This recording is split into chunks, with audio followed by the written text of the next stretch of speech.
पण आता ही माहिती कशी मिळावी म्हणून मी फडणवीस साहेबांना फोन केला तर साहेब अशी अशी गोष्ट खरी आहे का?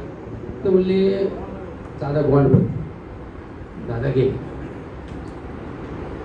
मग आम्ही ठरवलं का आपल्याला तर जावं लागेल. मग आम्ही निघालो इकडनं पोहोचलो तिकडं रात्री 2-3 वाजता आम्ही आलो आणि दादाला प्रेम करणारी एवढी माणसं आम्ही बघितली, रडणारी माणसं, म्हातारी कोणतरी सुद्धा रडत होती हो, जवान तर होतीच. कारण दादाचं एवढं त्यांच्या बारामती एवढं काम आणि मानणारी लोक त्यांना होती त्या ठिकाणी. आता तर इलेक्शन झालं तेव्हा आम्ही 4 लोक निवडून आलो होतो. मला जिल्हा अध्यक्ष आमचे तारबळे साहेबांनी रात्री मला फोन केला का उद्या मामा कुठे. म्हणलं कुठं नाही तुम्ही सांगा. तर दादाने आपल्याला बोलवले, प्रदेशाध्यक्ष तटकरे साहेबांनी बोलले की 4 लोकांना घेऊन ये. तारबळे साहेबांनी 4च लोक आहेत. 4 काय नंतर 4ची 8 होती 12 होती 4 तर घेऊन या. याला तर कमसे कम 7 पूर्व आपण आम्हाला घेऊन गेले. त्या ठिकाणी दादा होते, तटकरे साहेब होते, तटकरेंची मुलगी सुद्धा देखील त्या ठिकाणी होती तिथं. आणि त्यावेळेला सुद्धा दादांनी आमच्याशी गप्पा गोष्टी केल्या, गुच्छ देऊन आम्हाला मान सन्मान त्या ठिकाणी दिलं गेलं.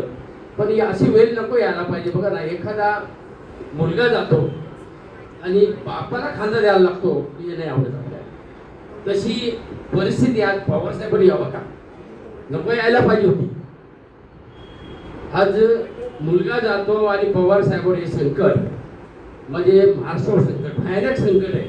तुम्हाला सांगतो अजून एक माझं तुम्हाला एक छोटंसं उदाहरण करणं आपल्याला ना एक दुकान याच्यावरती थोडंसं भजन पण ऐकायचं आहे म्हणून जास्त वेळ घेणार नाही. त्याच्यानंतर मला वाटतं जिल्हा अध्यक्ष असतील 1-2 महाराजांना ज्ञात असेल कदाचित पहिली युती, महाराष्ट्राची पहिली युती अंबरनाथ नगरपालिकेमध्ये सदामामाने केली होती.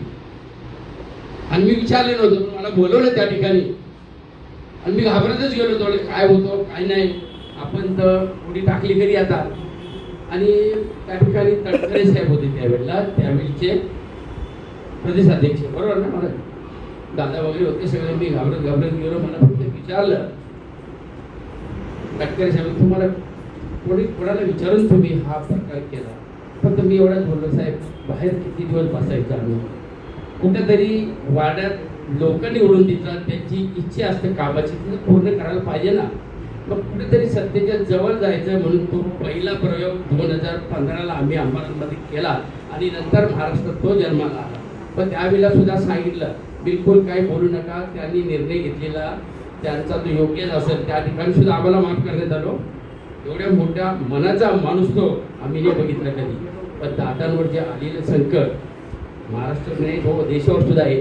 दादाला मानणारी मंडळी कमी थोडी होती का?